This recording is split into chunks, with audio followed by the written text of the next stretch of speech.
रानी मुखर्जी और आदित्य चोपड़ा की love story. Aditya की पहली बीवी कौन? क्या रानी ने घर तोड़ा? बॉलीवुड के नामवर हिदायतकार और प्रोड्यूसर आदित्य चोपड़ा और अदाकारा रानी मुखर्जी की लव स्टोरी भी किसी फिल्मी कहानी से कम नहीं है। पहले से शादीशुदा आदित्य को रानी से शादी के लिए काफी पापड़ बेलने पड़े थे।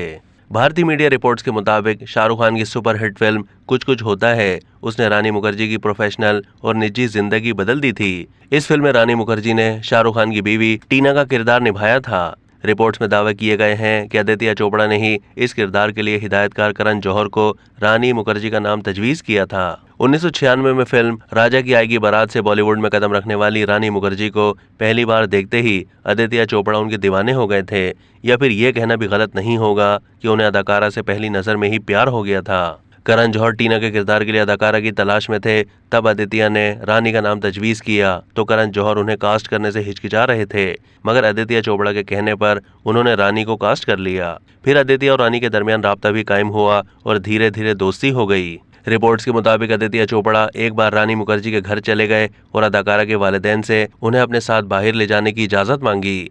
रानी के घर वालों को इस रिश्ते से कोई एतराज नहीं था तो उन्होंने इजाजत दे दी। उसी रात दोनों ने पहली बार एक दूसरे को डेट किया और ये सिलसिला कई साल तक जारी रहा। बॉलीवुड के इस मशहूर जोड़े ने अपना अफेयर छुपाने की बहुत कोशिश की क्योंकि आदित्य पहले से शादीशुदा थे।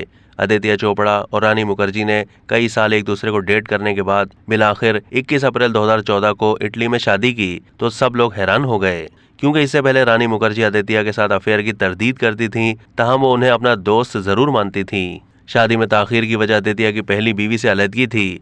रिपोर्ट्स के मुताबिक रानी मुखर्जी ने एक इंटरव्यू में खुद बताया था कि आदित्य की तलाक के बाद ही दोनों ने अपने रिश्ते को आगे बढ़ाया था। याद रहे कि साल 2001 में आदित्य ने पहली शादी पायल खन्ना से की थी। ये रिश्ता ज्यादा देर चल ना सका और 2009 में ये शादी टूट गई क्योंकि आदित्य ने रानी मुखर्जी से शादी का फैसला कर लिया था।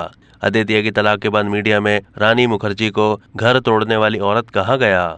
दूसरी जानिब रानी मुखर्जी ने शादी के कई साल बाद खामोशी तोड़ दी और एक इंटरव्यू में अदाकारा ने बताया कि उन्होंने तलाक के बाद ही आदित्य को डेट करना शुरू किया था और उस वक्त वो मेरे प्रोड्यूसर नहीं थे। शादी के 1 साल के बाद रानी मुखर्जी के यहाँ बेटी का जन्म हुआ। अब तक के लिए इतना ही। मजीद मालूमात के लिए डेली जंग के यूट्यूब चैनल को सब्सक्राइब कीजिए।